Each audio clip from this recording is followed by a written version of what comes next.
വയനാടിനെ ഇങ്ങനെ മറക്കരുത്. വയനാട്ടിൽ പക്ഷേ കാര്യമായിട്ട് 3 ലക്ഷം ദീപക് മോഹൻ രാവിലെ മുതൽ അവിടെ കാത്തു നിൽക്കുകയാണ്. അവിടെ ഉണ്ടോ? വയനാട് പക്ഷേ പ്രിയങ്കയില്ല. പക്ഷേ അപ്പുറത്ത് നവ്യ ഹരിദാസും നമ്മളുടെ സത്യമൊകേരിയും ഉണ്ട് അല്ലേ? അപ്പൊ ചൂടേറിയ ഒരു മത്സരമല്ല വയനാട്ടിൽ നടന്നതെന്ന് പ്രേക്ഷകർക്കിനും വയനാടിന്റെ കാലാവസ്ഥ പോലെ തന്നെ ഒരു ചുരം കയറി വന്നപ്പോൾ മൂടൽമഞ്ഞുള്ള ഒരു തെരഞ്ഞെടുപ്പായിരുന്നു.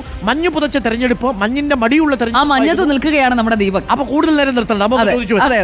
Deepak Mohan, good morning. വയനാട്ടിൽ സജീവമായോ? 6:47 very good morning Suja.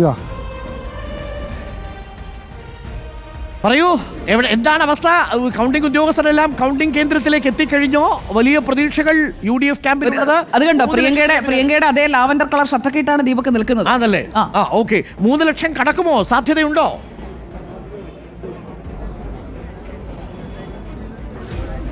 Arunkumar, ഞാനിപ്പോൾ ഉള്ളത് കൽപ്പറ്റയിലെ SKMJ സ്കൂളിലാണ്. ഇവിടെ ഇപ്പോൾ സുൽത്താൻ ബത്തേരി നിയോജക മണ്ഡലത്തിലെ വോട്ടുകൾ എണ്ണുന്ന കേന്ദ്രമാണത്.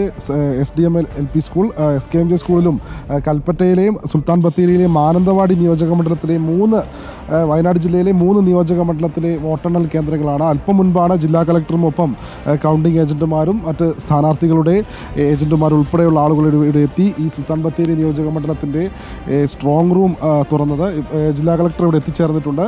നമുക്ക് ദൃശ്യങ്ങളിൽ കാണാം നിരവധി ജീവനക്കാർ, അതായത് ഇലക്ഷൻ സംബന്ധിച്ചുള്ള ജോലിയുമായി ബന്ധപ്പെട്ട ജീവനക്കാർ ഇവിടെ എത്തിച്ചേർന്നിട്ടുണ്ട്. അല്പസമയത്തിനുള്ളിൽ 8 മണിയോടുകൂടിയാണ് ആരംഭിക്കുക. പക്ഷേ രാവിലെ തന്നെ ഒരുക്കങ്ങളുണ്ട്.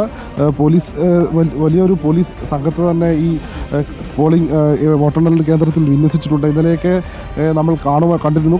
കൽപ്പറ്റയിലൊക്കെ വലിയ പോലീസ് സുരക്ഷയുണ്ട്.